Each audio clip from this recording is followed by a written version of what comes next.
कृष्ण गोकुळे जन्मला, कृष्ण गोकुळे जन्मला, दुष्टा चळका पसुटला। होता कृष्णाचा अवतार, आनंद करते घरोघर। सदा नाम वाचे गाती, सदा नाम वाचे गाती, प्रेमे आनंदे नाचते। होता कृष्णाचा अवतार, आनंद करते घरोघर।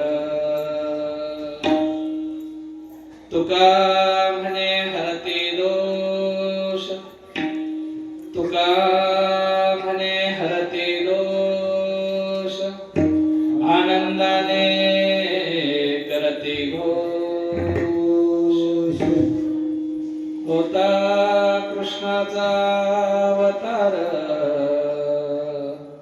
आनंद करते घरोघर। पांडुरंगा करो प्रथम नमन,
सुखदं केवलं ज्ञानमूर्ते, द्वन्द्वातीतं गगनसदृशं तत्त्वमस्यादि लक्षणम्।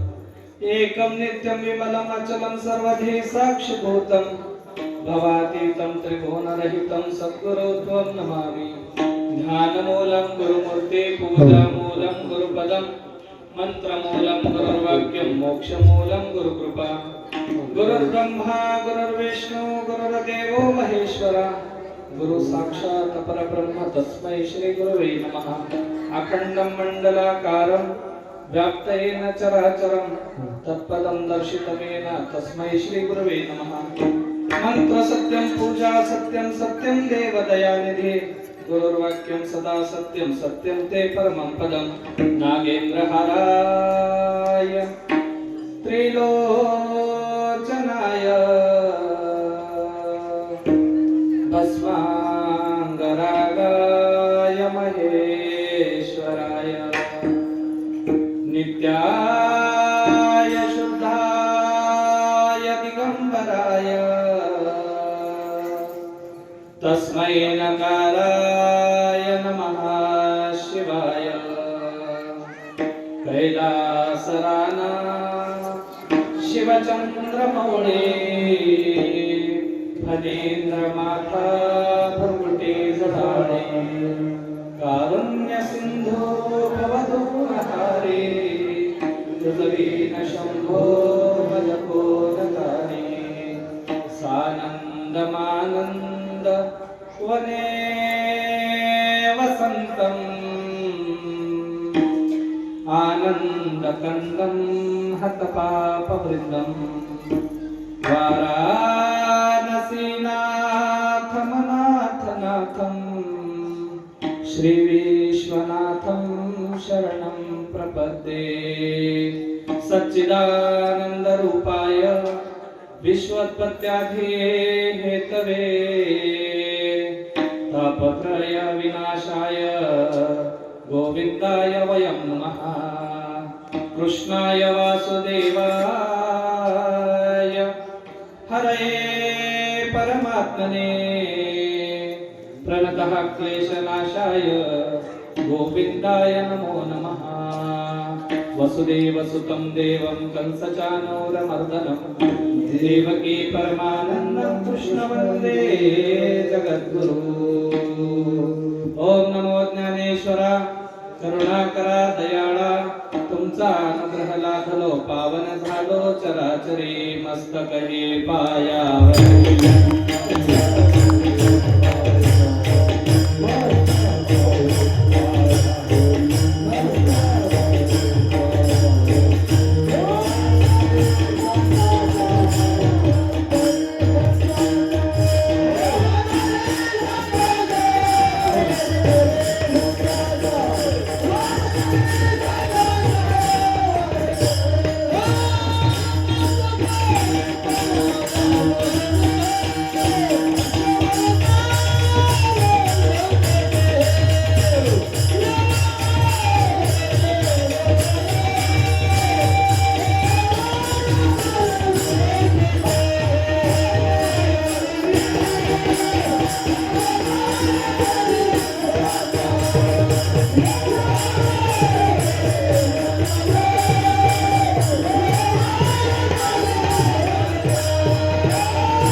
कृष्ण गोकुळी जन्मला दुष्टा खळकाप सुटला होता कृष्णाचा अवतार आनंद करते घरोघर प्रस्तुत कीर्तनाला सुरुवात करत असताना थोडासा आवाज वाढला अल्पसा परिहार भगवान त्रैलोक्य नायक देवाधिदेव स्वयंभू श्रीमन महादेव या छोट्याशा मंदिरामध्ये आणि मोठ्या अशा या नगरामध्ये होत असलेला पूर्णत्वास आलेला त्या ठिकाणी अखंड हरिनाम सप्ताह भगवान शंकराची उपासना आराधना आणि त्या निमित्तानं त्या ठिकाणी पारायण देवाचं चरित्र वर्णन नामस्मरण आणि कीर्तन महोत्सव या 8 दिवसाच्या कीर्तन परंपरेमध्ये आज सांगतेचा काल्याचा प्रसंग असल्या कारणानं वारकरी संप्रदायाच्या दंडकाप्रमाणे काही गोष्टी ठरवून दिलेल्या आहेत ते कुठे लिहिल्यात ते मलाही सापडले नाही पण अलिखित का होईना आहेत सुरुवातीला प्रभू परमात्म्याचं नामस्मरण करायचं असतं नेमकं तुम्हाला अडचण काय आहे मला एकदा सांगा बोलायची आता घरी मुक्या राहीना माणसं मुके केले तुम्ही दारातही मुक्या राहीना इथं मंदिरातही मुक्या राहीना आता तुम्हाला एकच जागा आहे मुक करायची बोला एकनाथ शिंदे 1,500 दिली तेव्हापासून तर लईच बिघडून गेल्या मला काय यायला वाटायचं काय आता आम्ही गावाच्याच कारभार झालो आहे कोठा तरी मुक्या बसत राहा तुमच्या तोंडाला कुलूप ठेवा कुठंतरी. तिनं मला मागच लोटलं, तिनं मला पुढे ढकललं, तिनं माझी जागाच घेतली, अलीकडे सरकली, पलीकडे बस करा की आता. बसल्या तिथं बसा की, काय समाधी बांधायची नाही काय? बसा मुख्य. येता येता आता काय महाराज देणं नको, मला वाटलं 1000 दक्षिणा द्यायला काय की 1500 त्या मंदिरापासून इथपर्यंत व्यवस्था 17 जणांचे हात माझ्या पायामध्ये. हो का इथं लागले खडावा पायाला हिंद बघा हे गुन्हा म्हणून कुठंच राहिलं. लागले त्याचं दुःख नाही, त्याच्यावर मोठ्या जखमा झाल्या होत्या शिवरायांच्या मावळ्यांना. आपण काही नाही महाराज, शुल्लक आहोत त्यांच्या पुढे. तर सांगण्याचं तात्पर्य मनुष्याला जागा, वेळ, काळ, प्रसंग समजला पाहिजे. विषय होता वारकरी संप्रदायाच्या दंडकाप्रमाणे पहिल्या दिवशी देवाचं नामस्मरण केलं जातं. दुसऱ्या दिवशी संतांचं गुरूंचं महात्म्य वर्णन केलं जातं. हळूहळू या समाजाला उपदेश केला जातो. शेवटाकडे येताना त्या ठिकाणी देवाला मागणं मागायचं असतं. आणि जेव्हा सांगतेचा प्रसंग येतो तेव्हा देवाचं काल्याचा त्या ठिकाणी प्रसंग साजरा करायचा असतो. म्हणून आजचा हे काल्याचा प्रसंग आपल्याला साजरा करायचा आहे. इतर कीर्तनांना आणि सुरुवातीच्या आणि शेवटाच्या कीर्तनाला मर्यादा असते. तुम्ही सगळीकडे फिरा, पण फिरत फिरत का होईना खुंट्यावरती या. म्हणजे काला हा एका कीर्तनकाराचा खुंटा आहे महाराज. आणि सगळीकडे कुठेही फिरलं तरी त्याला काल्याच्याच प्रसंगावरती यावं लागतं. म्हणून आज आपल्याला इतरत्र सगळं फिरण्यापेक्षा काला साजरा करायचा आहे. सुंदर या पेठवडज नगरीमध्ये मला आमचे अनेक दादा किती वेळचे फोन करत होते. मी मागे एका दिवशी त्यांना फोन केला, दादा म्हणलो थोडस मला उशीर होईल, कारण घेताना काही गडबडीमध्ये मी काला घेतला, पण ते काल्याचं कीर्तन घेताना माझ्या लक्षात वेळ राहिली नाही. माझी भागवत कथा चालू आहे वसमत तालुक्यामध्ये आणि 1 ते 4 भागवत कथेचा टाइम आहे. मी म्हणलं थोडस आपण अलीकड काला साजरा करूया. ते म्हणले महाराज जमणार नाही, आम्हाला आतला ते एक कीर्तन करावंच लागतं. म्हणलं जाऊ दे आता गुप्तच घेतलं, हरकत नाही. पण ते करत असताना मी म्हणलं थोडस एक 10-15 मिनिटं थोडस अलीकड घेऊया. म्हणजे तेवढंच 15 मिनिटं पुढच्याला आम्हाला वेळेवर देता येतं. आणि इथला मी काल्याचं कीर्तन अनिल दादा आणि आमच्या सुमित महाराजांसाठी आवर्जून घेतलेलं आहे. तुम्हा सगळ्या लोकांसाठी घेतलं. मला वाटलं पेठवडज म्हणजे फार मोठं गाव आहे. दत्त कीर्तनाच्या वेळी आलो, मला वाटलं थोडेसे माणसं होती, आता भरभरून येतील. हात त्याच्या एक खिसा आले की नाही का? कारण आता पावलोपावली सत्य झाले, पावलोपावली कीर्तन झाले. आता कोण ऐकत बसा महाराज? कीर्तन हे ऐकायचं म्हणून ऐकू नका, हे परंपरा आहे म्हणून कीर्तन ऐका. परंपरा आहे. या परंपरेने एका काळात अज्ञान अंधकारस्य ज्ञानांजनं शलाकया चक्षुरुन्मीलितं येन तस्मै श्री गुरुवे नमः. संतांनी गुरुत्व धारण करून अज्ञान अंधकारात पडलेल्या समाजाला पुढे होऊन त्या ठिकाणी उजेडात काढण्याचा प्रयत्न केला, उजेडात आणण्याचा प्रयत्न केला. साधन होतं हे कीर्तन महाराज. आज तुम्हाला मला वाटतं आम्हाला आता कशाची तमा नाही, कशाची भीती नाही. आम्ही मोकळे आहोत, आम्ही स्वतंत्र आहोत, आम्हाला सगळ्या गोष्टी चांगल्या आहेत. पण तरी देखील या मतीवरती मायेचा पगडा प्रगाढ आहे. आणि तो मायेचा पगडा आमच्या डोक्यावरती कायम न राहता हा कधीतरी निघाला पाहिजे. हा जीव अज्ञान दशेतनं सज्ञान झाला पाहिजे.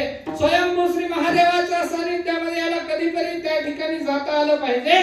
भावना जर व्यक्त व्हायची असेल, ही भावना पूर्ण व्हायची असेल तर संतांच्या सानिध्यात जाऊन संकीर्तनाचा लाभ घ्यावा लागतो. आणि म्हणून ही त्या ठिकाणी कीर्तनाची परंपरा सुंदर अशा पद्धतीचा काल आहे.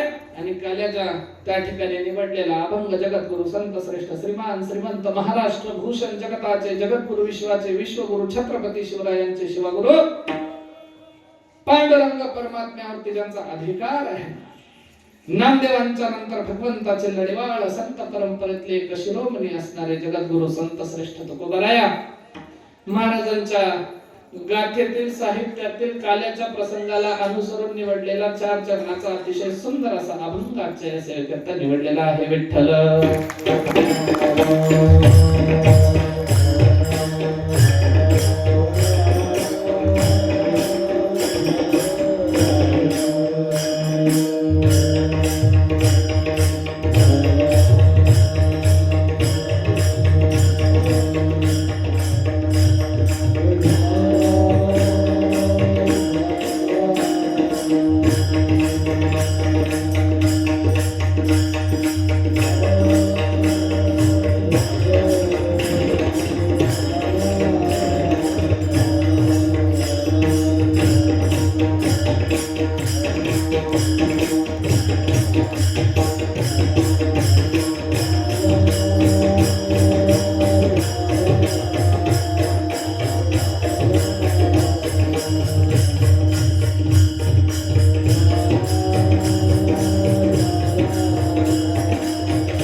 अभंग देवाचं चरित्र वर्णन करणार आहे. अभंगातनं तुकोबराया सांगतात या भूमीवरचं पवित्र अशा पद्धतीचं तीर्थक्षेत्र आता जे नावरूपाला आहे, एका काळामध्ये ज्या भूमीवरती पापाचं वास्तव्य झालं होतं, पण तिला पवित्र करण्याचं काम भगवान श्रीकृष्णांनी केलं. अशी ती पवित्र भूमी असणारी गोकुळ नगरी. या गोकुळ नगरीमध्ये भगवान परमात्म्याचा जन्म झाला, संभव झाला, देव प्रकट झाले आणि प्रकट झाल्याच्या नंतर देवाचा उत्सव सोहळा साजरा करण्यात आला महाराज. पण सगळे आनंदात असताना दुष्टांना त्या ठिकाणी आनंद होत नाही. मग दुष्टांना चळकाप सुटला का? कारण दुष्टांच्या साठीच देवानं अवतार घेतला होता. संतांचं सज्जनांचं रक्षण करायचंय, दुष्टांचं हनन करायचंय, हा हेतू धारण करून देव अवतरले. सज्जनांना आनंद झाला आणि दुष्टांना त्या ठिकाणी चळकाप सुटला. मग या देवाचा अवतार होता क्षणी आज भगवान श्रीमन महादेवाचा त्या ठिकाणी महाशिवरात्रीचा सोहळा पार पडला. आज तुमचे आमचे पारणे फेटले महाराज. कारण एक वर्ष आमच्या जीवनामध्ये महाशिवरात्रीचं पर्व येतं. भगवान शंकराची आराधना करण्यासाठी मिळतं आणि आराधना केल्याच्या नंतर देव आम्हाला आशीर्वाद देण्यासाठी सज्ज असतो, तेव्हा आमचे पारणे फिटतात. म्हणून आज पारणे फिटले आणि त्या पारण्याची त्या ठिकाणी आम्हाला जशी आनंदी वार्ता आहे, जसं आनंदाची ही सगळी आम्हाला शिदोरी आहे, जसा आनंदाचा हा प्रसंग आहे, तसाच त्या गोकुळ नगरीमध्ये आनंदाचा प्रसंग होता. कारण कृष्ण परमात्मा जन्मले आणि सगळ्या गोकुळीचे लोक घरोघरी त्या ठिकाणी आनंद साजरा करायला लागले. पण नुसता आनंद साजरा करतात का? तुम्ही आम्ही कीर्तनात बसल्याच्या नंतर सुद्धा बोलतो, पण ते कीर्तनात नव्हते, फक्त त्यांच्या कानावरती आले की देव काय की त्या गोकुळामध्ये त्या नंदराजाच्या घरी जन्मले. फक्त कानावरती पडलं आणि कानावर पडल्याबरोबर सगळे जण देवाच्या नावानं जयघोष करायला लागले. कीर्तनात नव्हते. आम्ही कीर्तनात राहून आम्हाला बोंबलून सांगावं लागते आता टाळी वाजवून भजन करा. आणि म्हणून देव जन्मले, आनंद झाला, प्रेमानं नाचायला लागले, गायला लागले, एकमेकीच्या हातात हात देतात, फुगड्या खेळतात, एकमेकीच्या गळ्याला लागतात. आगवा आगवा या पृथ्वीचा भार उतरवणारा देव जन्मलेला आहे. हा दिवस साधा सुद्धा नाही. एकमेकीच्या मुखामध्ये साखर भरायला लागल्या, आनंदाने नाचायला लागलेले आहेत. गोप गोपिका गवळण नंद गोकुळाचे त्या ठिकाणी सगळे लोक प्रेमामध्ये नाचतात. नुसतं नाचत नाही, मुखाने त्या ठिकाणी देवाचा जयघोष करतात. आणि तुकोबराया म्हणतात ज्याला ज्याला ते सोहळा पाहायला भेटला त्याच्या जन्माचे दोष हरपून गेले महाराज. मग आपल्याला आता गोकुळामध्ये द्वापारात जाणं शक्य नाही. टीव्हीवर पाहता येतं, मोबाईलवर पाहता येतं, पण साक्षात आपल्याला तिथपर्यंत जाता येत नाही. मग साक्षात जायचं असेल तर काय केलं पाहिजे? काही गरज नाही म्हणले. ती कशाला रानोरान कीर्तन, तुझं गावच नाही का तुझं तीर्थ? स्वयंभू महादेवानं तुम्हाला गोकुळीचा कृष्ण जन्माचा सोहळा उत्पन्न प्रसन्न त्या ठिकाणी प्राप्त करून दिला. फक्त आता इथला सोहळा आपल्याला आनंदाने साजरा करायचा आहे. अभंगाचा सरळ सरळ भावार्थ विठ्ठल.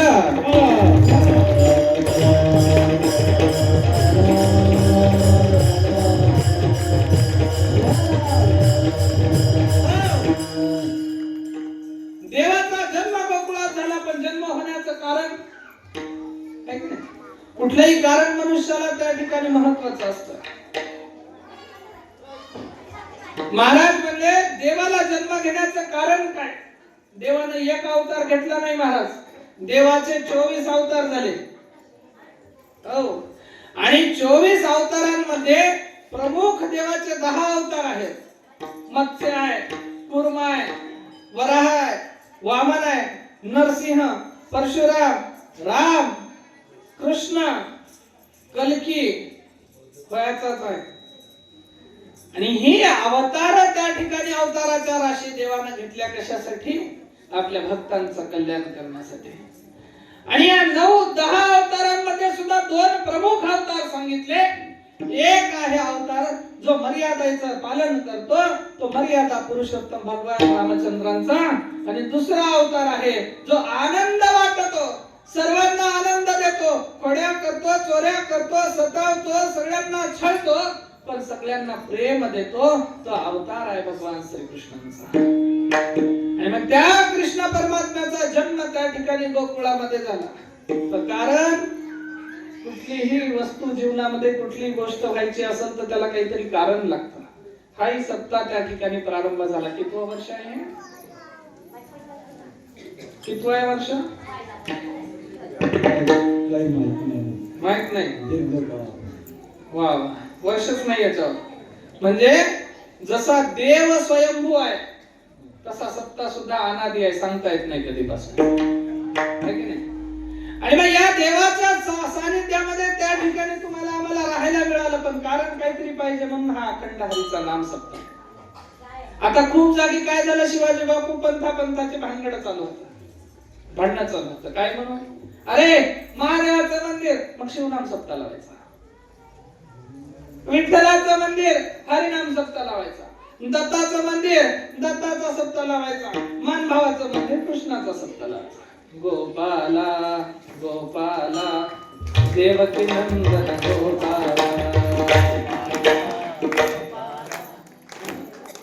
आणि मग ही भांडणं चालू असताना भगवान स्वयंभू श्री महाशंकराच्या शिवशंकराच्या दरबारामध्ये हरीच्या नामाचा सप्ताह. खरा वारकरी संप्रदायाचा हा संदेश आहे महाराज, का कुठल्याही पद्धतीचे भेदाभेद पाळू नका, अवघे एकच आहेत. हरी हर भेद, हरी हर भेद, हरी हर भेद, हरी हर भेद.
नका करो वाद. महाराज म्हणजे वाद करू नका. का? कारण शिव तोचे राम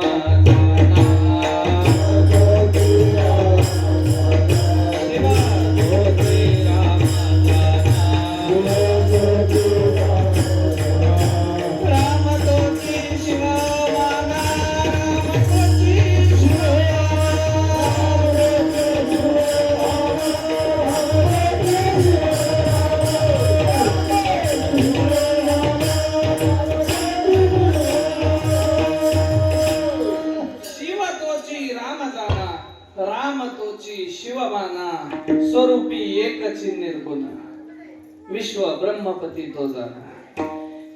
लक्ष्मण स्वामी म्हणतात स्वरूपाला देव एकच आहे, राम असला काय शिव असला काय. म्हणून या हरीच्या नामाचं चिंतन तुम्हाला आम्हाला घडलंय महाराज. सांगताना कारण चालू होतं आपलं, विषय कुठे जाऊ द्या बरं, विषयाकडे येत जा. शेजारी कुठे बसू, आपल्याला काही देणं घेणं नाही, आपलं आपलं कीर्तनावर लक्ष ठेवा. ही माया मनुष्याला सतावते, ही माया मनुष्याला छळते. मग मायेपासनं तुमचं आमचं नातं तुटलं पाहिजे आणि जीवाचा मालक शिवाचा मालक शिव जो आहे ते जीव शिवाचं ऐक्य आम्हाला करता आलं पाहिजे. काल्याचा प्रसंगच मुळात असतो जीव शिव ऐक्याचा काला करणे. हरिनामाचा खिचडी काला, जीव शिव ऐक्याचा काला. कशासाठी? कारण जीवाला देवाची संगत प्राप्त झाली पाहिजे, किंबहुना याला देवाचा असा प्रसाद प्राप्त व्हावा, असा काला प्राप्त व्हावा की याला इतर पदार्थामध्ये मिसळण्यापेक्षा देवाच्या नामस्मरणामध्ये मिसळता आलं पाहिजे, एक रूप होता आलं पाहिजे. तेव्हा या जीवाचा काला होतो महाराज. मग कारण पाहिजे. देव अवतरतात पण त्याच्यासाठी कारण यावं लागतं. मग कारण काय? आता कारण देवाचा अवतार घेण्याचं काय होतं महाराज? या गोकुळीचा राजा असणारा, मथुरेचा राजा असणारा कोण होता? कंस, कृष्ण परमात्म्याचा मामा.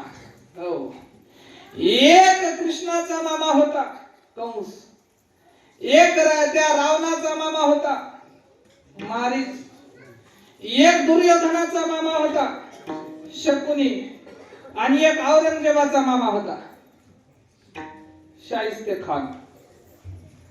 आता या शकुनीचं त्या ठिकाणी हनन केलं कृष्ण परमात्म्याने. नकुल सहदेवानं त्याला मारलं. त्याच्यानंतर या मारीच्याचं हनन केलं प्रभू रामचंद्रानं. या शाहिस्ते खानाचं हनन केलं शिव महाप्रभू छत्रपती शिवरायांनी.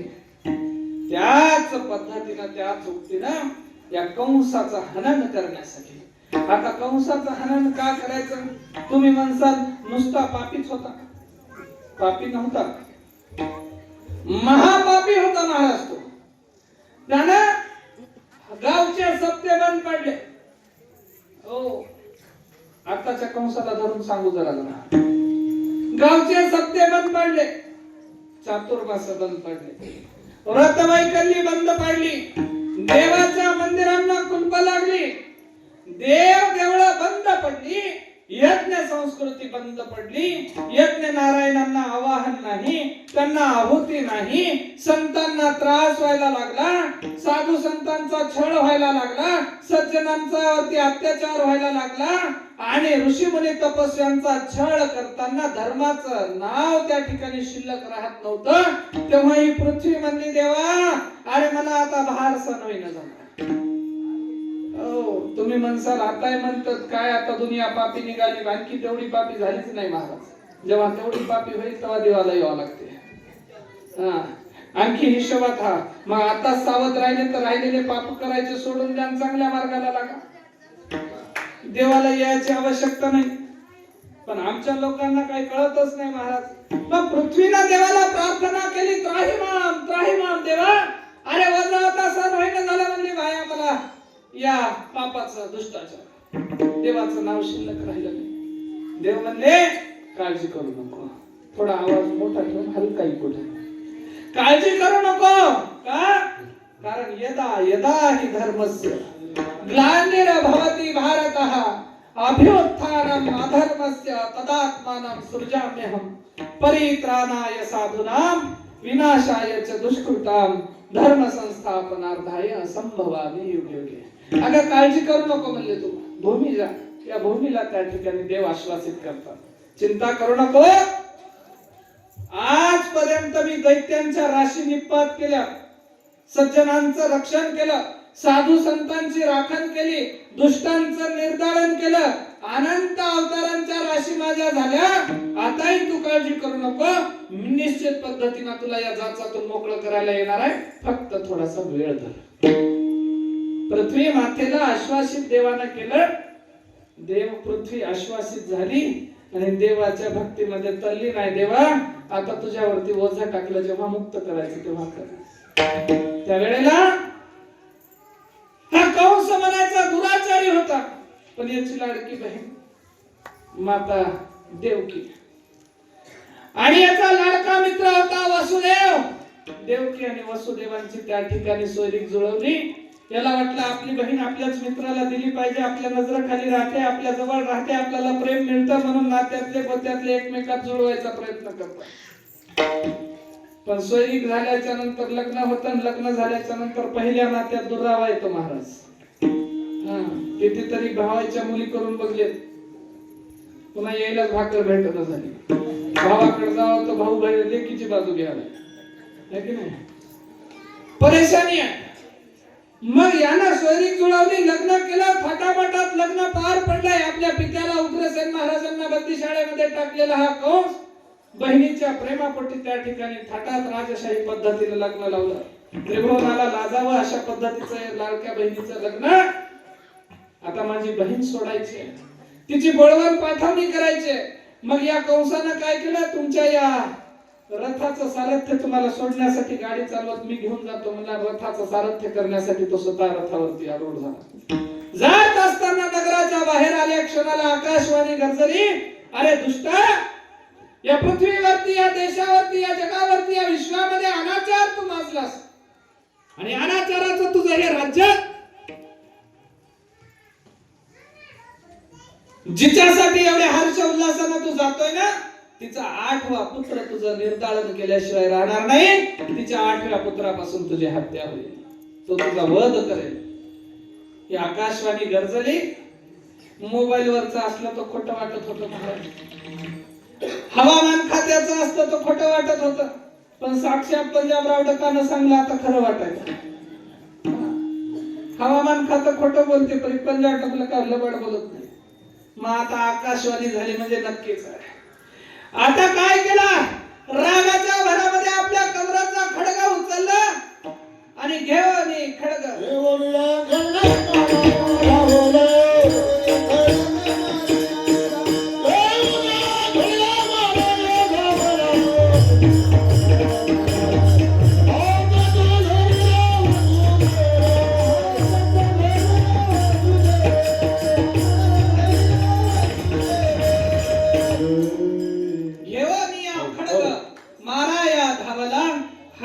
धरीला. वासुदेव महाराज म्हणले, अरे कंसा थांब, बहिणीला काय वाईट केलं का तुझं? नाही म्हणला, पण हिच्या पोटची संतती मला मारणार आहे. मग तू काळजी करू नको, तुला मी तिची संतती आणून देतो. तुझं लेकरानं वाईट केलं ना, तू लेकराला मार, लेकरू तुझ्यापाशी आणून देतो. आम्हाला बंदीशाळेत टाक, दुकानला सांगितलं आणि बंदीशाळेत यांना ठेवण्यात आलं. 1 दिवस, 2 दिवस, 3 दिवस, 4 दिवस संसाराचा गाडा ओढता ओढता माता देवकी प्रसूत राहिला, गर्भस्थ राहिला आणि गर्भस्थ राहिल्याच्या नंतर दिवसभरात आले. दिवसभरले मातेची प्रसूतीची कळा त्या ठिकाणी लागलेली आहे. लेकराचा जन्म झाला, कंसाला त्या ठिकाणी वार्ता गेली, बाळ जन्मले. जन्मलेल्या बाळाला मारण्यासाठी मोठ्या आरोळ्या ठोकत कंस आला. आता मी दुष्टाचं, माझ्या वैराचं हनन करतोय, पहिलं बाळ मारायचंय. कारागृहात आला. वसुदेव महाराजांनी लेकरू घेतलं, दिलेल्या वचनाप्रमाणे कंसाच्या हातात दिलं. कंसाला वाटलं, अरे किती जरी दुष्ट असलो तरी लेकरू माझा भासा आहे, कसं मारू? थोडस काळजामध्ये ममत्व जागृत झालं महाराज आणि ममता जागृत झाल्याच्या नंतर कंस म्हणला, या लेकरानं माझं काहीच बिघडवलं नाही, मला मारणारा कितवा आहे? 8वा. मग या लेकराला मी मारणार नाही. वापस त्यानं वसुदेव महाराजांकडे लेकरू दिलं. कंस निघून गेला. गेल्या क्षणाला नारद महाराज म्हणले, ठरलेल्या योजनेप्रमाणे काम होईना झालं, मग आता काहीतरी केलं पाहिजे. आता हे नारद महर्षी म्हणजे सत्ताधारी पार्टीचे पैसे घ्यायचे, विरोधी पार्टीचे पैसे घ्यायचे आणि तिसऱ्याच पार्टीला मतदान करायचं महाराज. नारद महाराजांचं काम. आले कंसापाशी. कंसा, अरे येडा की खुळा म्हणले तू, लेकराला मारता मारता सोडून दिला. त्यानं म्हणला, अरे 8व्या लेकरा संग वैर आहे, पहिल्याला का मारू? ते म्हणलं, तुला काय माहित आहे, पहिल्या नंबरचं 8व्याला येईल की 8व्या नंबरचं पहिलं येईल? मग कंसाला सल्ला दिली, सगळेच हाणायचे. पटलेली गोष्ट, कंस परत निघाला. वसुदेव महाराजांच्या कारागृहात आला. लेकरू जवळ, मातेच्या देवकी मातेच्या जवळचं लेकरू हिसकावून घेतला, गरगर फिरवला, भिंतीवरती आपटून लेकराला मारला महाराज. माता देवकीच्या आनंद दुःखाची त्या ठिकाणी सीमा राहिली नाही.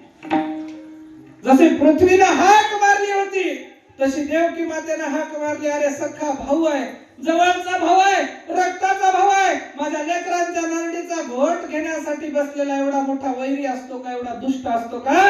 देवकीला दुःख झालं. देवकी सुद्धा देवाची प्रार्थना करत होती, देवा, अरे ही काय व्यवस्था, हे काय आमच्या हिश्श्याला वाढून ठेवलं? त्यावेळेला देव म्हणले, आता जास्त गडबड करू नको, थोडस आणखी सहन कर.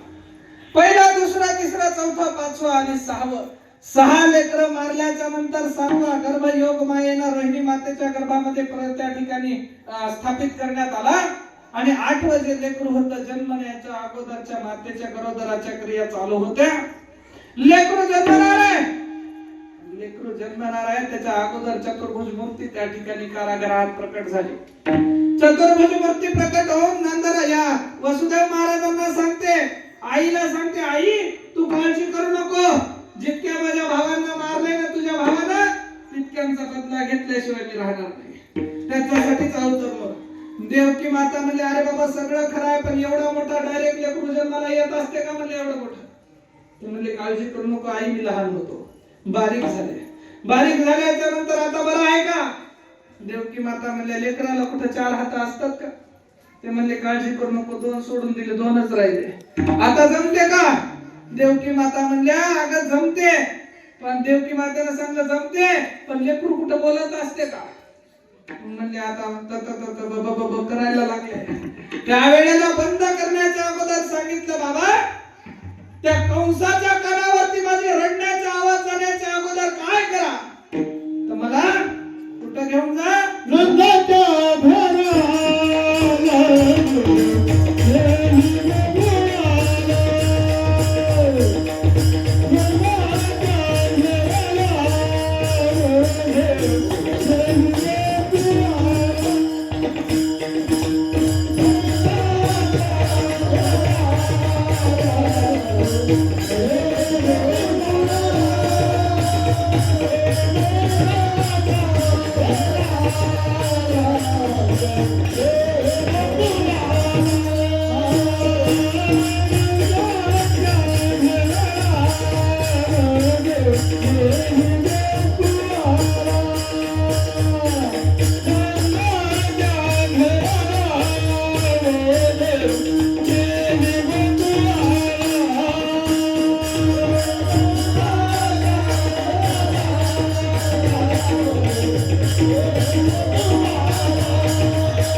गोकुळाला माया उपजली तेथे आणि नेई मज आणि येथे.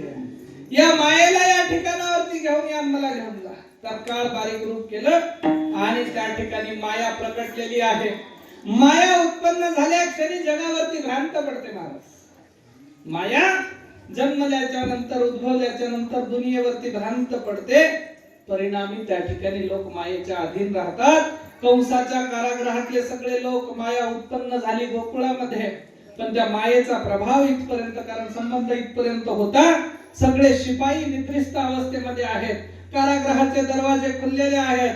साखळ दंड आमचे गळून पडलेले आहेत आणि सुंदर पद्धतीने माता देवकी प्रसूतीच्या अवस्थेमध्ये बेशुद्ध अशुद्ध त्या ठिकाणी आहेत. आणि सुमारावर नसताना माता देवकीच्या जवळून बाळ उचललं, एका टोपलीमध्ये टाकलं आणि कारागृहाच्या बाहेर येऊन त्या ठिकाणी गोकुळाच्या दिशेने निघालेले आहेत. जातात वसुदेव महाराज. वसुदेव महाराज जात असताना त्या ठिकाणी रात्र आहे, श्रावणाची त्या ठिकाणी अष्टमीचा दिवस आणि मध्यरात्रीची वेळ. मध्यरात्रीच्या वेळेला त्या ठिकाणी देव घेऊन वासुदेव महाराज चालले. यमुना श्रावण महिना पावसाळ्याच्या दिवसात उथडी भरून वाहायला लागली देव म्हणले आता कसंही झालं तरी आपल्याला पलीकडे जावंच लागत. यमुनेमध्ये प्रवेश केला. कमरेचं पाणी उराला आलं, उराचं पाणी गळ्याला आलं, गळ्याचं पाणी नाकापर्यंत येत होतं. आता देव म्हणले अगं बाई यमुना, माझ्या बाबाची इतकी मोठी फजिती करू नको आणि माझ्या बाबाला परेशान करू नको, आता पाणी कमी कर. ती यमुना म्हणली देवा, तुमचा जन्म झाला ना, अवघी सृष्टी पहा म्हणली कशी आनंदानं हर्षानं अर्ध्या रात्री डोलायला लागली. तुमचे वडील तुम्हाला माझ्या प्रवाहातनं पलीकडे घेऊन जातात आणि तुम्हाला नेत असताना मला साधं दर्शन सुद्धा नको. तुम्ही डोलीमध्ये आहात, कालिया तुमच्या पाठीशी, तुमच्या डोक्यावरती फण धरून तुमचं दर्शन घेतं. दिव्य तुमचं स्वरूप आहे, पण मी तुमच्या डोलीच्या खाली असल्या कारणाने मला दर्शन होईना. एकदा मला दर्शन द्या, मग मी तुम्हाला जाण्यासाठी वाट देते. विनंती यमुनेनं केली आणि कृष्ण परमात्म्याने विनंती ऐकली. काय म्हणतात?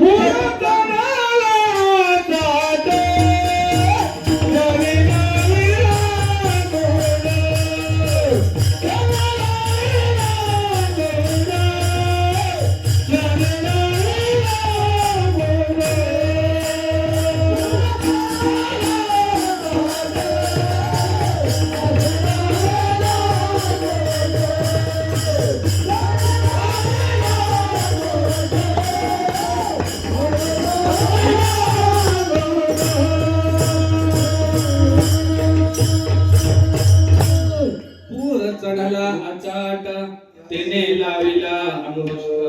देवानं आपला पाय हलकाच त्या दुर्डीच्या बाहेर काढला आणि दुर्डीच्या बाहेर पाय काढून हलका आपला अंगठा असा लावून त्या पायानं त्या ठिकाणी यमुनेला स्पर्श केला.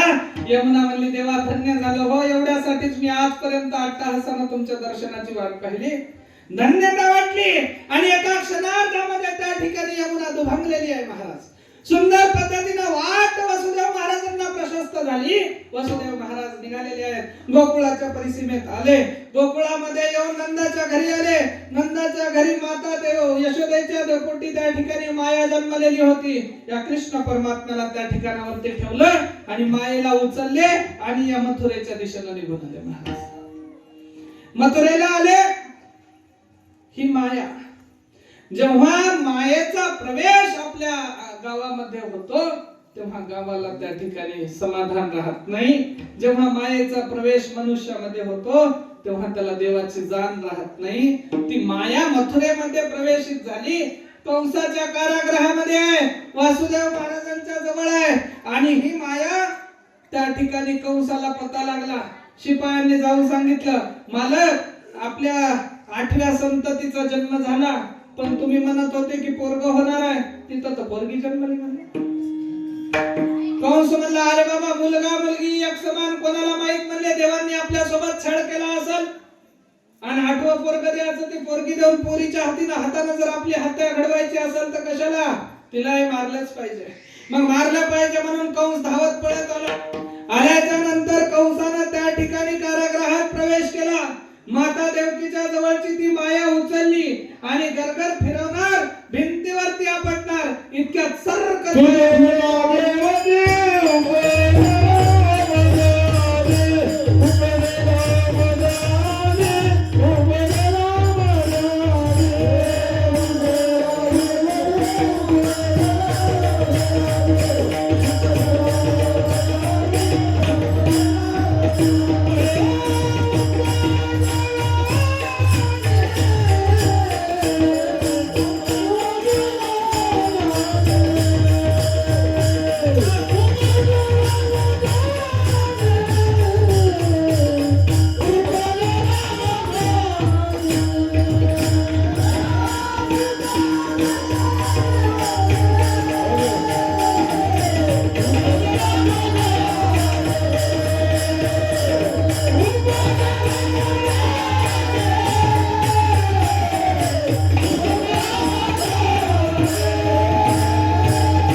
आणि या मायेनं त्या ठिकाणी कंसाला सांगितलं, दुष्टा मी नाही म्हणले तुला मारणारी, काळजी करू नको, इतका भीतीपोटी मला मारण्याचा प्रयत्न करू नको, मी योग माया आहे. आजपर्यंत देवादिकाला लोकांनी धरला असेल पण मायेला धरायची कुणाची ताकद झाली नाही म्हणजे. आणि या मायेला कोण धरू शकतं? या मायेला धरू शकतात फक्त संत, आणि संतांशिवाय इतर कोणी धरू शकत नाही. तू तर मनुष्य आहे म्हणले. तू काळजी करू नको, तुझा वध करणारा गोकुळात जन्माला आलेला आहे, माझ्याकडनं तुला काही धोका नाही. मायेनं सांगलं वीज चमकावी तशी त्या ठिकाणी आश्रमतामध्ये विलुप्त झाली. आता कंसाला काळजी लागली महाराज, कंसाला काळजी लागली. इकडे कंस त्या ठिकाणी काय म्हणतात चिंतेमध्ये पडलेला आहे. का? कारण गोकुळामध्ये भगवान श्रीकृष्णाचा जन्म झाला. आता कंसासोबत चाणूर मुष्टिक याचे जे जे सोबती होते सगळ्यांना त्या ठिकाणी चिंता वाटताना हे आता विचार करायला लागले. आणि विचार करत करत आपला वध होणार आहे याच्यासाठी चिंता दूर झालेला कंस थरथर कापायला लागला. अभंगाचं पहिलं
जन्मला दुष्टा चळकाप सुटला. पहिलं चरण सोडवायला इतका लांब यावं लागलं. आता हे आमच्या सुमितचा आणि दादाचा फोन सारखा चालूच होता. महाराज कुठपर्यंत आल्या, महाराज कुठपर्यंत आल्या. 8:40 आम्ही ढानकीच्या पलीकडं सावळेश्वर गावामध्ये होतो. 8:40 11:40 घोंगड्यावरती रूपाचा अभंग संपून गेला. इतकी धावपळ करावी लागते. एक चरण सोडवायचं होतं तर अर्धा तास एकाच चरणात दिला नाही. सांगावं तर हे काल्याचं कीर्तन आहे तुला. मग आता आणि इतकं लांब घेण्याचं कारण काय माहितीये का? आमचा सुमित महाराज म्हणला बापू आम्ही तुम्हाला काल्याची तारीख दिली. ते कोणीतरी म्हणलं या लेकरायला विचारायला की हे महाराज लोक म्हणजे दत्तपंथी होते, याला काला येईना काय येईना, काला येईना. तर काला काय यायला हे कोणतं काय मास्तराची शाळा आहे का शिकायला? जसं जमलं तसं येडे वाकडे बोला. कसं आहे महाराज, संन्यासी लोक म्हणजे पाय पवित्र आणि डोकं विचित्र असतात. ते कधी काय करतील काही सांगता येत नाही. संन्याशांच्या डोक्याला डोकं लावायचंच नाही. मुळात काय करायचं, संन्याशांच्या पायावरती डोकं ठेवायचं. कारण तुमच्या चरणाचे रजकी रजक, संत चरणीचे लागता रज, वासनेचे बीज जळली. आम्हाला वासना जळायचे इथपर्यंत. पहिल्या मुद्द्यापर्यंत काला तर शिवाजी बापू. आता विद्वान आमचे शिवाजी बापू होते महाराज इथं, सोबती सगळी त्याची मंडळी. हे आता आमच्या भागातलं म्हणजे हे जुनं ते सोनोय महाराज असले जरी इकडले तरी आमच्या इकडे यायचं प्रश्न मोठं. आता तुमच्या इकडे तुम्हाला माहित, पण आमच्याकडे आम्हाला चांगलं माहित आहे शिवाजी महाराज म्हणजे कोण आहे. एक शिवाजी महाराज स्वराज्याचे निर्माते, एक शिवाजी महाराज हे भजनातले आमचे हरिनामाचे. मग ते विषय काय चालू होता का? कालाचा काही विषय नाही. ही मर्यादेची गोष्ट आहे. ही मला मुळात आम्ही कीर्तनच करत गेलो नाही वारकरी संप्रदायाचे, पण ही अशी प्रेमी मंडळी भेटले. मुळात आम्हाला कीर्तन करायची आवश्यकता नाही, कारण आम्हाला घर बसल्या दक्षिणा येते, बाहेर जायची गरज नाही दक्षिणेच्या आशेला. पण संतांचं हे रसायन आहे. संतांनी जगताला अर्पण केलं आणि मग आपल्याला फक्त काय करायचं आहे, इथून बसायचं गाडीमध्ये, तिथं उतरायचं, तिथं जाऊन वाटायचं आणि परत आपल्या घराकडे निघून यायचं. मग काय आपण घरात बसायचं, ही भावना होती. म्हणून साध्या गोळ्या भावनेमध्ये आम्ही त्या ठिकाणी बाहेर निघालो. नाही तर आमचे डावकरे माय बापू दोघे बसलेले आता येऊन पाहिले ते आम्हाला घरी आनंद आहे. कोणत्या गोष्टीची काही चिंता नाही. सुंदर असं हे देवाचं नाम आहे. आणि संतांनी तुम्हाला आम्हाला वाटलंय का? कारण संत आहेत कसे? अरे वो शहंशाह फकीर है, वो शहंशाह फकीर है, मस्ती उनका खजाना. वो शहंशाह फकीर है, मस्ती उनका खजाना. उनका तो काम बस एक ही हंसना और हंसाना. इश्क के व्यापारी है, वो सौदा दिलाने आए हैं. जो खुद पी रखी है वो सबको पिलाने. म्हणजे सगळ्यांना संतांनी नामाची घुट्टी पाजण्यासाठी इथं अवतार घेतला. ते इथले नाही आहेत. कुठले? आम्ही वैकुंठवासी. आम्ही वैकुंठवासी, आलयाच्या दाराने.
आम्ही वैकुंठवासी आलो याचे कारणासे. थोडासा इकडं होता का? हलका. वैकुंठाहून आलेल्या या संत मंडळींनी तुम्हाला आम्हाला त्या ठिकाणी काय दिले? नामाचं रसायन दिलं. मग देव जन्माला आले. सृष्टीला आनंद झाला. पृथ्वीला आता खरं वाटलं का? कारण देवाने आपल्याला शब्द दिला, आता पूर्ण झाला. पूर्ण झालेल्या शब्दामध्ये सृष्टी आनंदाने न्हावलेली आहे. रात्रीच्या वेळी देवाचा जन्म झाला खरा, पण सकाळी जेव्हा सगळ्या गावाला खबर लागली, या गवळणी एकमेकींना कुजबुज करू लागल्या. आबा तुला माहिती आहे की? काय माहिती? त्या मोदीने नोटबंदी केली. मग आता कसं करू? त्या डब्यातले पैसे कसे सापडणार? 500ची नोट, 1000ची नोट, आणि आता कोणाला देऊ? ती म्हणजे सांग तुझ्या घरच्याला एवढे एवढे पैसे आता आण म्हणा बदलून. मला त्याच्यापासून तर झाकून ठेवलेले होते. त्याच्या अडचणीला दिले नाही, आता दिसले तर मारतेच म्हणजे. मग काय करू? शेजाऱ्याला दिले. शेजाऱ्याला दिले. दादा ते 10,000 रुपये घेऊन जा बदलून आणून द्या. त्यानं म्हणलं अर्धे भेटतात. आडला हरिण गाढवाचे पाय धरी, आता काय घेता? विठ्ठल.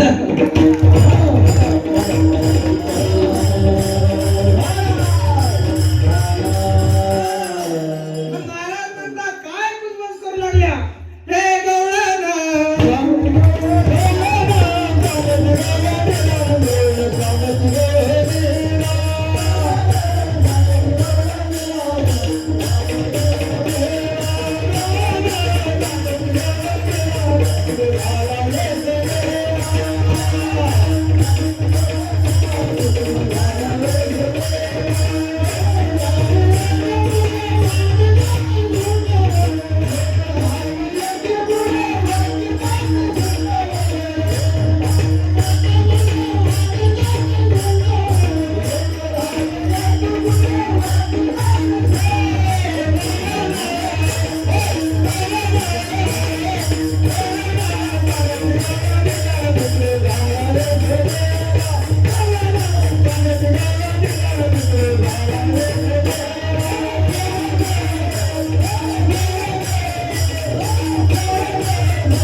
वर्षापासून या गोकुळाला सुख भेटलं नाही. नंदाच्या घरी सुख देणारे लेकरू जन्माला आले. कृष्णाचा अवतार झाला. मग आता काय करायचं? आता उड्या मारायला लागले, आनंद करतात. आणि कसा करतात? आपल्या इथं शेजाऱ्याच्या घरी लेकरू जन्मला तर हिला तोंड वाकडे होत इथं आलं बाय म्हणतो. आणि त्याचं चांगलं व्हावं शेजाऱ्याचं हे या शेजाऱ्याला कधी वाटत नाही. नंदराजाचं चरित्र किती उजळ असेल महाराज. तो प्रधान होता त्या गोकुळीचा, आणि प्रधान असलेल्या गोकुळाच्या राजाच्या घरी लेकरू जन्माला आलं. अवघी प्रजा त्या ठिकाणी आनंदानं घरोघर उत्सव करायला लागली. अभंगाचं दुसरं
कृष्णाचा अवतार आनंद करते घरोघर.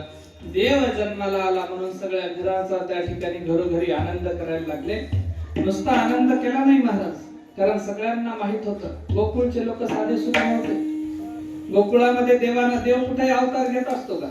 देव काय येडा आहे का? काल परवा कुठं की ऐकलं मी, लक्ष्मी निघाली म्हणत मातोडी याच्यातून जमिनीतून. एक जण म्हणले नाही हो महाराज, त्याच्या गावातल्या बारकाईने विचारलंय मी काल परवा, नेमकं तुमच्या इथे देव प्रकटलाय म्हणा, खरा आहे का म्हणतो. दोरपत माय काय तर निघाली. ते म्हणला निघालेलं खरं होय, पण यानच 5-7 वर्षाखाली करून ठेवली. निघालेलं खरं होय, पण यानच करून ठेवलेली. अचानक माझ्या स्वप्नात देव आला, नामुक अमुक जागी देव आयन, देव निघाला. अशा देव निघण्याला स्वयंभू म्हणत नसता, जगाचं कल्याण व्हावं म्हणून सोज्वळ मूर्तीचं स्वरूप धारण करून जगताला आशीर्वाद देण्यासाठी येतो, त्याला स्वयंभू म्हणतात.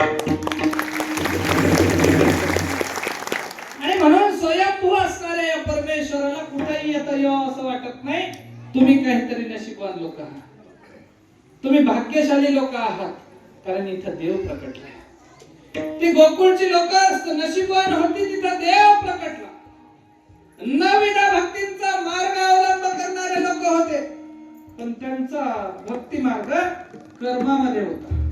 ते दैनंदिन आपलं दही दूध काढा, मथुरेला नेऊन द्या, आपलं गाई गोपाळांचं संगोपन करा, आपलं गवळणींचं काम करा, याच्यातच राहत होते. आणि तिथं देव अवतरला, देव प्रकटला, देव जन्मला. आता ते लोकांचं काम काय होतं महाराज? ते फक्त देवाचं नाव गायचं. तुम्हाला आम्हाला काय करायचं आजकाल आहे, आता जास्त इकडचं तिकडचं बोलायचं नाही. मग एखादा नाव म्हणून कोणता माणूस हुशार निघाला, विद्वान निघाला, तर अरे महाराजांना कालाम कीर्तन सोडून दुसऱ्या चाबऱ्या गोष्टी करत बसले. त्याच्यामुळे मर्यादेच्या पलीकडे जाता येईल. पण आपल्याला कसं म्हणजे कपडे हातात म्हणून जरा मोकळीक भेटते, कोणी बंधन घालणार काही कसंही हिंडलं तरी चालते. पण ते काय झालं महाराज, ही मर्यादा ही कृष्ण परमात्म्यानं हा जन्म घेतला. ते लोक रात्रंदिवस आपलं काम करत होते, पण कामातनं देवाची भक्ती कशी करत होते थोडक्यात सांगतो. हिमालयातल्या एका साधूला त्या ठिकाणी दृष्टांत झाला की देव गोकुळच्या लोकांना भेटलाय. कोण भेटलाय? देव गोकुळच्या लोकांना. आता इकडंच फिरावं लागते, काय करा, कारण काला आहे. काल्यामध्ये काही मर्यादित विषय दिले का? चरित्र ते उच्चारावे,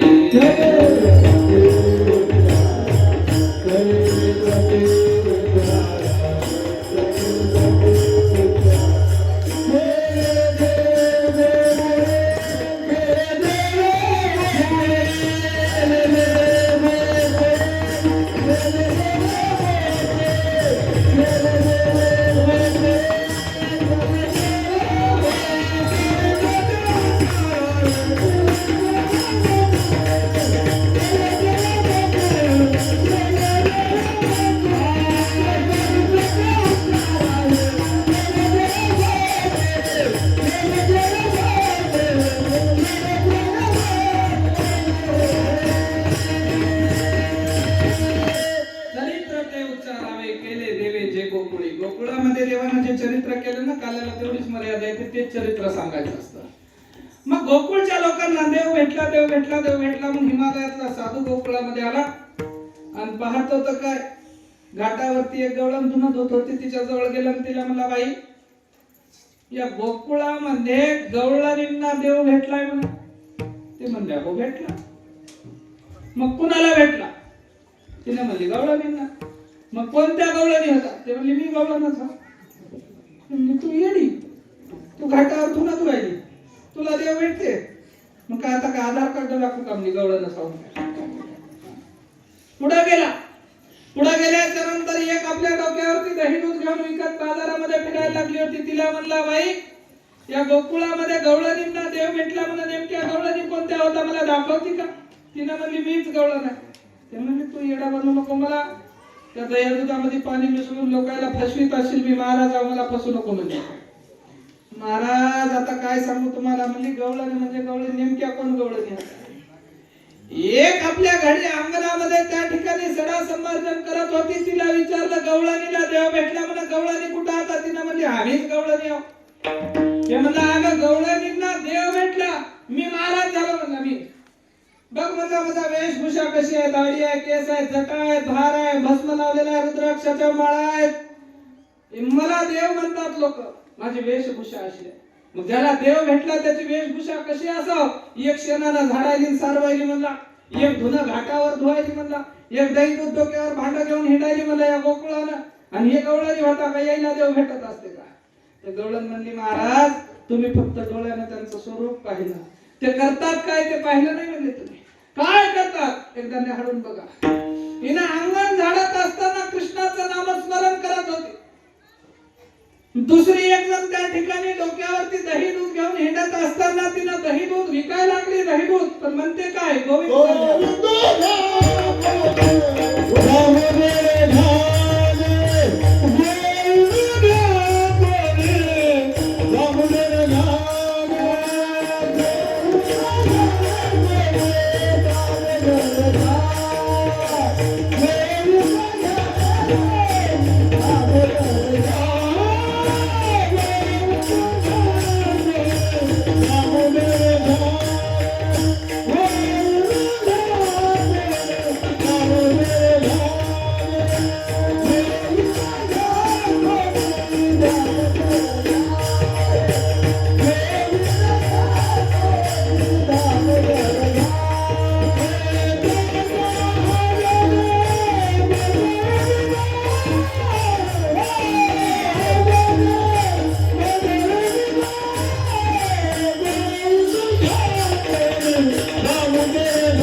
माणसाच्या लक्षात आलं त्या काम जरी घराचं संसाराचं व्यवहाराचं करत असल्या तरी मुखात नामदेवाचं. काय सुंदर प्रमाण नाम. वा, याच्यासाठी जुने माणसं पाहिजेत वाटतं कधी कधी. जिथं काम अडकलं तिथं जुन्यांकडे जा सोडून देतात. है की नाही? हे आता त्या बाया निघाले येईल असा घरात जमणं झाल्या काय करा. हा, तिचं मड काय म्हणतो सासरा जमना सासू जमना. सोनं मोठं मोठे सासऱ्याला याचं मड बसो भिंतीला बेदक्यानं घर भरेला दिगंबर देवा. काय करा म्हणजे जुन्या जमाना झाले. जुनेही पाहिजे त्यांच्यासोबत नवेही पाहिजे. सगळे जुने घेतले तर नव्याने काय खड्यात पडावं आणि सगळेच नवे घेतले तर जुन्याला काय फासावर देव. सगळीच मंडळी पाहिजे, फक्त पाहिजे कशी अशी सुंदर पद्धती सुंदर प्रमाण. काय झाला सैनिक व्हायला गेली एकाची. आता खूप जणांच्या सैनिक व्हायला झाले एकाचा कुठला आणि सैनिक व्हायला कशी बशी सैनिक लागली आणि सैनिक लागल्यानंतर सैनिक लागली. पण सैनिकवाल्या लोकांना नवरदेवाला एक आठ घातली. आम्ही आमची मुलगी तुमच्या घरी देतो, फक्त एक आमची आठ आहे. आमच्या मुलीच्या लग्नामध्ये आम्हाला एकही म्हातारा माणूस जमणार नाही. म्हातारा माणूस जमणार नाही. आता जुन्याला वाईट वाटले नवे कसे हसाले. मग हे म्हणलं अरे बाबा मला म्हाताऱ्याचे लई मोठ्या म्हाताऱ्याची काही आवश्यकता नाही, पण घरात माझा आजी आहे किती दिवसापासून जीव मुठीत धरून बसलाय ना, आताचं लग्न बघतो मग एकदा सुखानं मरतो. त्यालाही नको का? ते म्हणले कोणीच जमणार नाही. एक सोबतचा सोबती म्हणला राहू दे की त्या म्हाताऱ्याचं कुठे घेऊन बसला, चार चार लेकरं करून संसार बघून बसले त्याच लावालाच मला इथं तू भाजायचं पडलं. हो दे पटकन हो दे म्हणले. त्यानंतर हे म्हणले ठीक आहे जाऊ द्या, मान्य केली. आठ मान्य केल्यावर घरी आलो. आज्याला सांगला आज्या म्हणजे सैनिक होईना गेली ती कशी कशी झाली म्हणला. मित्राने मदत केली, लागली जाडजोड मला कशी तरी. फक्त त्यांनी एक आठ सांगितली की म्हातारा माणूस लग्नामध्ये जमणार नाही. हे लागलं लढायला. मी इतक्या दिवसापासून जीव धरून बसलो, इतक्या दिवसापासून देवानं मला पहिल्याच काम मरण दिलं नसेल. मी किती दिवसापासून आशेनं बसलो, नाताचं लग्न बघतो ना, असं करतो तसं करतो. नातू म्हणला बस की गुणानं म्हाताऱ्या बरं दिसन झालं काय तुला काय माझं व्हायला राहू तू म्हणला जरा असं. लग्न झालं की मारुतीला जाईना पण आधी तुझ्याकडे येतो. फक्त लग्न होस तर माझ्या लग्नात हस्तक्षेप करू नको. म्हातारा लढताना एक सोबती म्हणला अरे काही कर म्हाताऱ्याचा लई जीव बसलाय तुझ्यामध्ये, कसं तरी घे कसं म्हणल्यावर हे म्हणलं आपण न्यावं कसं. त्यावेळेला हे म्हणले काहीच नाही, आपल्या इकडून जे आपण सामान सोबत नेतो ना त्या सामानाच्या एखाद्या डब्यामध्ये याला घालून म्हातारा म्हणलं चालते, जिथं बसवलं तिथं बसतो, फक्त मला लगन डोळ्यानं पाहू द्या, म्हणजे डोळे तेवढे उघडे ठेवा. म्हणजे हरकत नाही. मग हरकत नाही म्हणल्याच्या नंतर एक मोठा कागदाचा पुठ्ठ्याचा बॉक्स घेतला, त्याला थोडस दिसाय पुरते डोळे उघडे राहा पुरतच एक थोडस छिद्र ठेवले, त्याला मधात बसवलं. निघालं वराड. वराड गेल्या लग्नाला निघाला. गावाच्या अलीकडे नदी होती, आपल्या इथं आहे नदी होती. नदीच्या पलीकडे वराड पोहोचला म्हणून या इकडल्या लोकांना पोरीच्या कडच्याला खबर लागली. ते म्हणले तिथंच थांबा. नवरीचा बाप म्हणला नवरदेवाच्या वराडात कोणी म्हातारा नाही की तपासावं लागेल. म्हणले काय करायचं? काहीच नाही, आम्ही आमची आठ दुसरी एक ठरली. म्हणले आता आमची पोरगी देणार पण साध्या सुद्याच्या घरी देणार नाही आम्ही. ते म्हणले मग काय करायचं? ते म्हणले येताना तुम्हाला जे वाटत नाला ओढा लागायला ना, ती नदी आहे ना छोटी, त्या नदीमध्ये दुधाचा पूर ज्यानं वाहू घालेल त्याच्याच घरी आम्ही पोरगी देतो. ते म्हणलं आधीच लागणं गेलं, कसं कसं लागलं होतं, आता मुंजा राहावं लागते. मुंजाच राहिलेलं बरं, जाऊ द्या मला. चला सगळे निघाले घराकडे. तेवढं दूध कोठून आला? इथं एक गाय पोचलं होईल. एक जनावर सांभाळणार, एवढ्या कुठले जनावर सांभाळायचे? इतक्या जनावरांचं दूध कुठून वाहू घालायचं? चला घराकडे वापस म्हणले. निघताना म्हातारा म्हणलं डब्यातून खोना कस काय वापस चालल्या? ते म्हणले काय ना आज्या काढा भाषण, चला निघा तुम्ही डब्याच्या बाहेर, जायचं आपल्याला घराला वापस. ते म्हणलं का? कारण त्यांनी या ओढ्यामध्ये जसं पाणी वाहायला लागलं ना तसं दुधाची धार वाहू घातलेल्यालाच आम्ही पोरगी देणार आहोत म्हणतात. आता काही लग्न होणं शक्य नाही. म्हातारा म्हणलं काळजी करू नका, हो जिथं कमी तिथं आम्ही, काळजी करू नका. दुधाची सोय झाली आम्हाला दूध वाहू घालायचंय, तुमच्या ओढ्याचं पाणी घराकडे घेऊन जा म्हणून सांगा मला एकदा ते. आम्ही दूध सोय करून ठेवलंय, दूध आणून ठेवलं, फक्त या ओढ्यातलं पाणी तुम्ही रिकामं करा, आम्ही याच्यात दूध टाकणार आहोत, वाहू घालणार आहोत, पूर घालणार आहोत याच्यावरती दुधाचा. सांगा म्हटलं. मेसेज व्हॉट्सअप वरती गेला, नवरीच्या बापाला पोहोचला आणि नवरीचा बाप म्हणला नक्की त्याच्या वराडामध्ये कोणतरी म्हातारा आहे. म्हातारा आहे, कारण हे आताच्या याच्या डोक्यात याच्या घराने नव्हतं महाराज. मग काय करायचं, द्यायचं की नाही? त्यावेळेला म्हणले अशाच्याच हुशार माणसाच्या घरात आपल्याला पोरगी द्यायची. विठ्ठल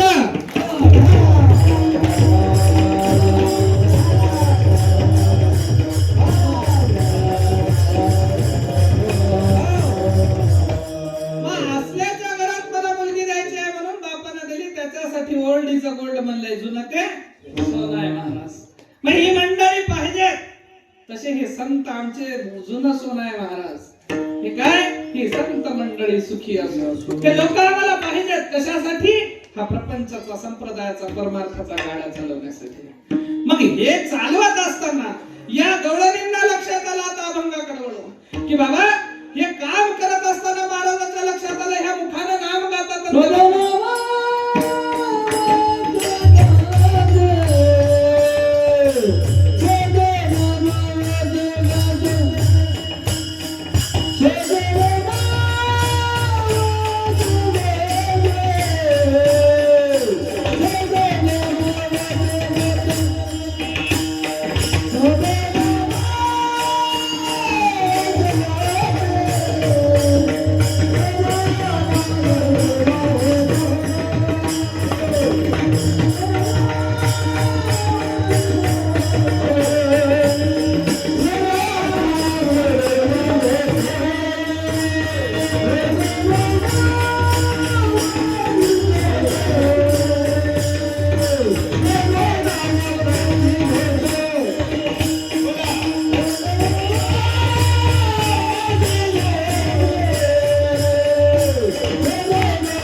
प्रेमे आनंदे नाचते होता कृष्णाचा अवतार आनंद करते घरोघर.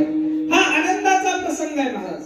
आता काला सुटायला आणखी अर्ध कीर्तन शिल्लक आहे, पण तितकासा वेळ आपल्याकडे. हो, आमचे राजू पाटील मला सारखे पुन्हा आले, बापू जायला वेळ लागते, बापू जायला वेळ लागते. तरी देखील आपल्याला जमला तसा वेळ देण्याचा प्रयत्न करू. फक्त एक गोष्ट समजून घ्या, देवाचं नाम हे मनुष्याच्या जीवाला आनंद देणार आहे. काही करायचं गरज नाही म्हणले, फक्त ज्या देवाचं घेता. आता मर्यादा कशी आली महाराज, लोकांनी देव वाटून घेतले, वाटून घेतले. बरं, घेतले तर घेतले, हरकत नाही, कुठल्याही देवाची उपासना करा, पण करताना इमानदारीने करा. हो, नाही तर कुजलेल्या खारका देवाला आणि चांगल्या खारका माणसाला, नसलेला नारळ देवाला आणि चांगला नारळ इतका फुटका देवाला, बाकीचं घराला. असं करत जाऊ नका. देवाचा त्या ठिकाणी तुमच्या सांसारिक वस्तूंमध्ये जरी हिस्सा नसला तरी तुमच्या आत्मिक वस्तूमध्ये, तुमच्या जीवामध्ये देवाचा हिस्सा आहे. तो त्याला निरंतर देत राहा. तो त्याचा अधिकार आहे. बाकीच्या वस्तू म्हणजे फक्त त्याच आहे सगळं नुगा आपण दिल्याचा आव आणायचा. झाडं त्यानं निर्माण केले, फुलं त्यानं निर्माण केले, फळं त्यानं निर्माण केले, माती त्याची, वायू त्याचा, अग्नी त्याचा, पाणी त्याचं, आकाश त्याचं, सगळं त्याचं आहे. नेमकं तुमचं काय? काही काही जण मोठेपणा आणतात, मी हे दिलं, मी ते दिलं, मी पैसा दिला. अरे पैसा त्यानं तुला दिलाच नसता तर तू कुठला देत होतास? अहंकार चढतो महाराजांना. अहंकाराची उर्मी दाटू देऊ नका. काही जण म्हणतात मी सोनच टाकलं. महाराज काय सांगाव, काल परवा कलशारोहणाला गेलतो एका ठिकाणी. आम्हाला आता तुम्ही म्हणसाल काला काला काला काय केलं कार्यक्रमाला ऊत आलाय. महाराज गाव सत्य तयार झाले. एका सत्याला 8-8 महाराज लागाले. तर सगळ्याच गावच्या सत्यामध्ये किती मोठा महाराज राहिला तरी एकटा जाऊ शकणार. तिथे वेगळे वेगळे महाराज द्यावंच लागतं. पेटवडच नसलं तर एक घर दुखी तर 10 घर सुखी. बसायला काय त्याची काय काळजी करत जाऊ नका. पण सांगताना माणसं तुम्ही घेताना कीर्तनकारांकडनं त्याला काय येते हे घेऊच नका. त्याला जाता जाता तुम्हाला काय देऊन जाते हे घ्या. त्याच्या खडावा चांदीच्या असल्या तर घेऊन जा. हातात अंगठी असली तर वरबाडून घेऊन जा. नाही, प्रभू परमात्म्याचं नाम हे तुमच्या आमच्यासाठी बांधील आहे. आणि कीर्तनकार ते वाटत फिरतात तेवढं घ्या. तुमच्या जीवाचं हित होईल. लेकर चांगले होतील, घर चांगलं होईल, संसार चांगला होईल, सगळ्या गोष्टी चांगल्या होतील. अगोदर मन प्रसन्न करून त्या ठिकाणी देवाचं नाव घेतला. देव उघड्या हाताने तयार आहे तुम्हाला गळ्याला लावण्यासाठी. तुम्ही त्याच्या पायाचा विचार करत बसता. विठू माझा लेकरवाळा संगे गोपाळानं चाललेला. एक खांद्यावर बसलाय, एक कमुट्याला बसलाय, एक हातात हात धरून आहे, एक डोक्यावरती असा आधार धरून उभं राहिले. असे कितीतरी संत मांदियाळीची लेकरं देवानं आपल्या अंगा खांद्यावरती खेळवले. तर तुम्हाला आम्हाला का घेणार नाही हो? हे परमात्मा श्रीकृष्णाचे त्या ठिकाणी अवतार लीला आहे. देव गोकुळात जन्मले, छोटस लेकरू आहे. जन्मलेलं लेकरू सगळ्यांना सुख देतंय, आनंद वाटायला लागला. नाव झालं, नामकरण झाल्याच्या नंतर सुंदर पद्धतीनं काय म्हणतात 4थ्या-5व्या दिवशी कंसाला आता राग आला आणि कंसानं पुतना मावशी पाठवली. आता धावत्या वेगात घेतो जरासं. कंसानं पुतना मावशी पाठवली. पुतण्याचं हनन देवानं केलं. तिचं दूध पिलं. दूध पिल्याच्या नंतर तिचं रक्त ओढून घेतलं. आणि रक्त ओढल्याच्या नंतर तिचा पंचप्राण आकर्षित केला आणि पुतण्याचा जीव घेतला. ती पुतना दुसरी तिसरी कोणी नव्हती. मागच्या जन्मात पूर्व काळामध्ये ती बळीराजाची बहीण होती. वामनासारखं छोटासा अवतार धारण केलेला लेकरू. अरे किती सुंदर लेकरू आहे. माझ्या पोटी जन्माला आला असतं तर किती चांगलं झालं असतं. देव म्हणजे येत होतं पण तू दैत्य कुळाची, मी देव कुळाचा. जमत नाही म्हणजे तसं काही. पण काळजी करू नको. एका युगामध्ये मी तुझं लेकरू होऊन तुझं दूध पिऊन त्या ठिकाणी तुझा उद्धार करेन. या युगामध्ये देवानं तिच्या स्तनाला तोंड लावून दूध पिलं आणि सोबतच तिचा जीव घेऊन उद्धारही केला. दैत्य कुळातून पुतना मुक्त केली. कंस, चाणूर, मुष्टिक किती ते काय म्हणतात बकासूर, आगासूर, कागासूर कितीतरी त्या ठिकाणी दैत्य इथं आले. त्या धेनुकासूर आहे. सगळ्यांना त्या ठिकाणी देवानं मारलं. पुन्हा देवानं खोड्या सुरू केल्या. खोड्या करत असताना देव सुंदर सुंदर पद्धतीच्या खोड्या करत होते. पण त्यात सगळ्यात महत्वाची खोडी होती देवाची. बाळगोपाळांना सोबत जमवलं आणि त्या ठिकाणी गवळणींच्या घरचं दही दूध चोरायचं. देव पुढारी झाले, नेता झाले. आणि नेता होऊन 4 कार्यकर्ते जमवले आपले. चोरी ते काय म्हणतात आंतरराष्ट्रीय चोरी बाजारपेठ महामंडळ स्थापन केलं. आणि चोरांची संघटना निर्माण करून काय चोरायचं? तुमचं धन चोरायचं नाही, चांदी नाही, सोनं नाही. चोरायचं काय? दही आणि दूध. या गवळणी सगळं दही दूध मथुरेला पाठवत होत्या. देव म्हणला पुढच्या लेकराला देईना. यज्ञात टाकून देतात, हरकत नाही, यज्ञाला लागतं. मथुरेच्या बाजारात जातं, हरकत नाही, जाऊ द्या. पण थोडं थोडं तरी पुढच्या लेकराला दिलं पाहिजे. देत नाही. पैशाच्या हव्यासापायी काहीच करत नाही. आता भेटणं झालं, पहिले होतं तरी देत नव्हते. ते गोपाळा अशी आमच्या या माऊलीसारखी भाकर नसल्यासारखी. मग देव म्हणले थांबा, काळजी करू नका. हा, घरी ताकाचे सरोवर येथे नवनीताचे फूल. देव म्हणले आता नवनीताचा पुरच वाहू घालायचाय थोड्या. मग देव नेता झाला. नेता म्हणला आता तुम्हाला दही दूध भरतले खाऊ घालतो, लोणी खाऊ घालतो. ते म्हणले कुठलं? देव म्हणले कुठलं? नेते कधी आपल्या घरचं देत नसतात महाराज. हा, लोकांतून घ्यायचं, लोकांना द्यायचं, त्याच्यातून मोठेपणा करायचा. देव म्हणले तुमच्याच घरचं आणखी कुठलं? सगळ्याला सोबत घेतलं. आज एकाचं घर फोडायचं, उद्या दुसऱ्याचं घर फोडायचं, तिसऱ्या दिवशी तिसऱ्याचं घर फोडायचं.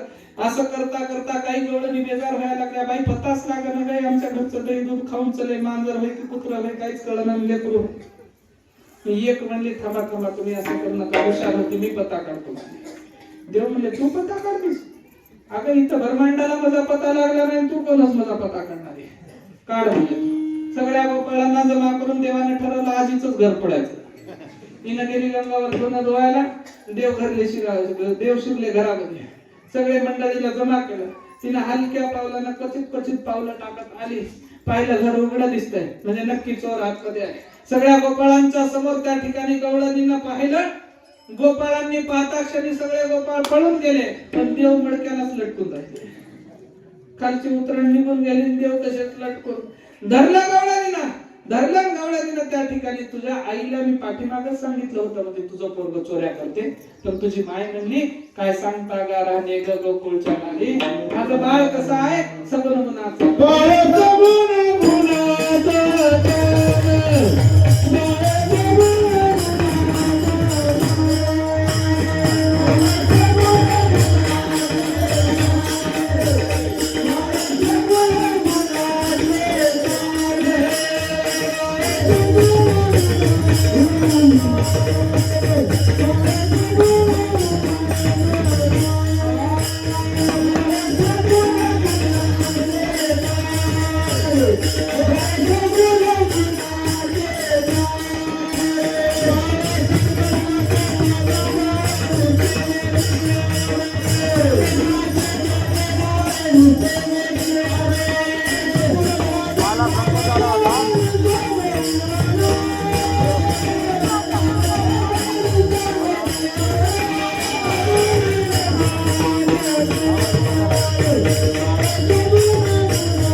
काय सांगता गाराना गोकुळच्या नाले. माझ्या लेकराचं तुम्हाला बरंच दिसत नाही.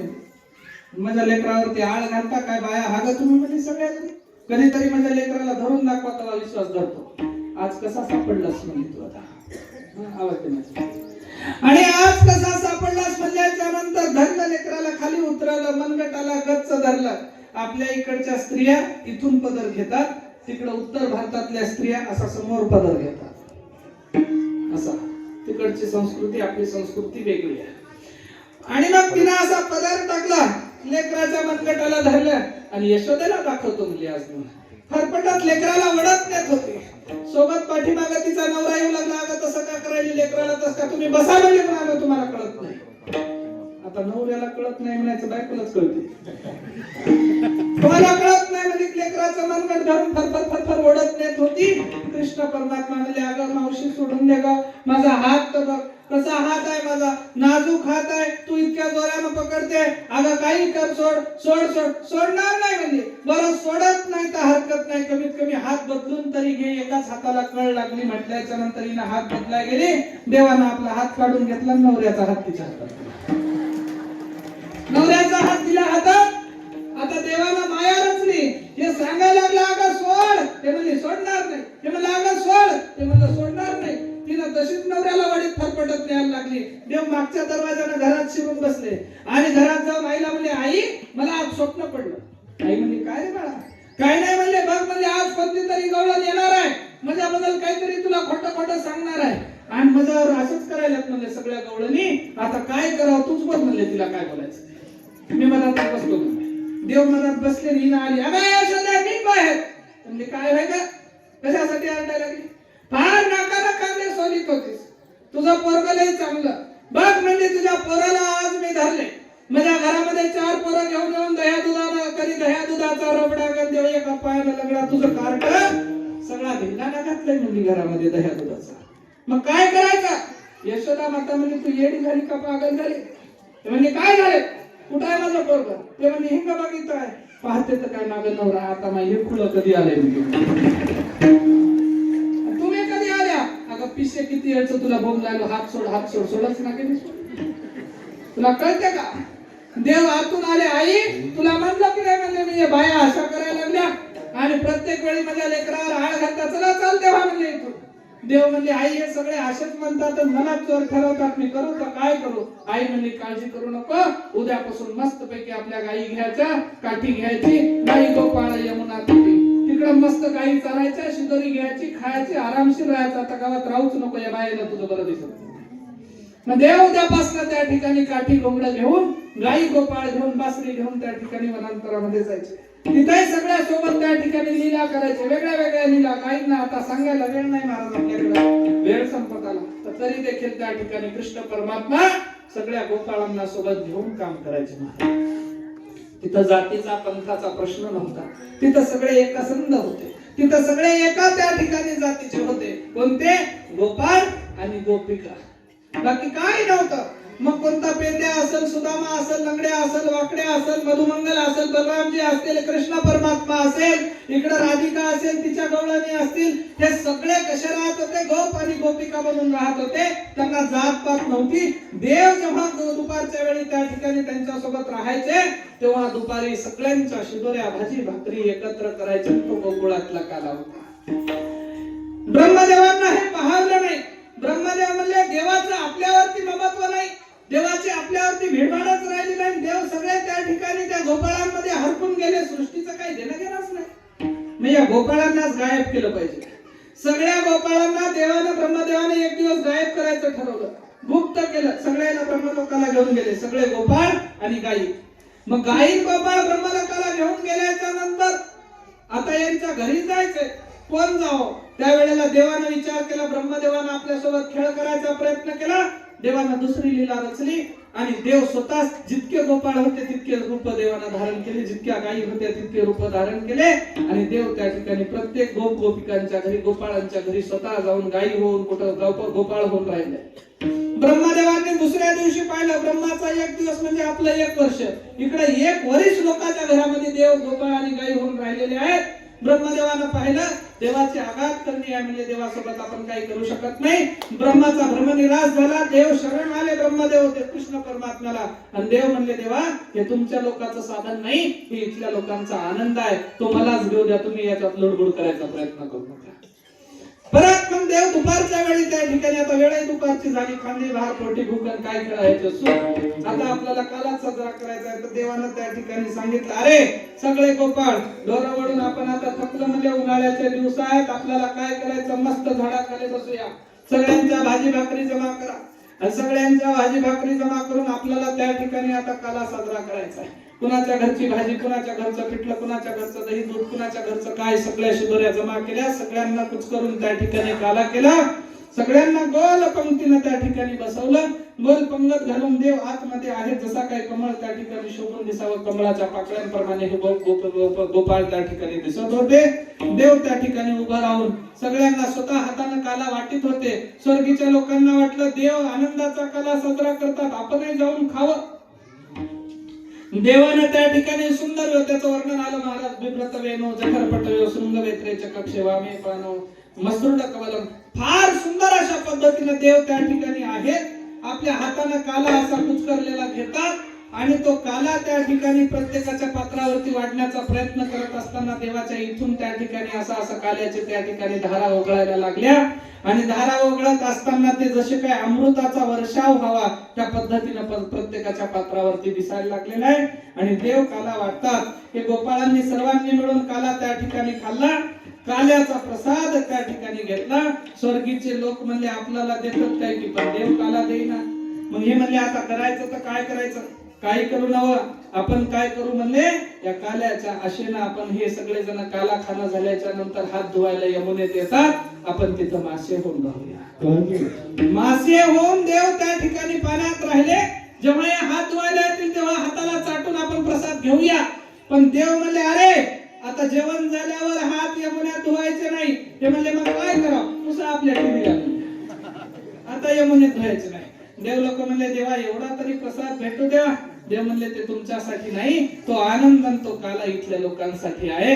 जे नामस्मरण करतात, जे देवाचं स्मरण करतात, जे ईश्वराच्या सानिध्यात राहतात, भजन पूजन करतात, त्यांच्यासाठीच आहे, तुमच्यासाठी नाही. म्हणून देवानं हे साधन तुमच्या आमच्यासाठी दिलं. तेच साधन संतांनी तुमच्या आमच्यासाठी प्रशस्त केलं.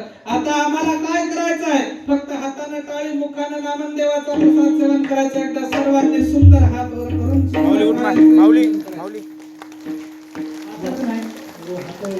फक्त हातावरी करा म्हणजे वरी उभा राहिलाय. वरी करा हात. जसे हात वर करा, सोम दाखिले आणि करू नका. भांडण लागल्यावर करता म्हणजे करता आगे असं नाही, असे करा. खाली करा, करा खाली. आता करा.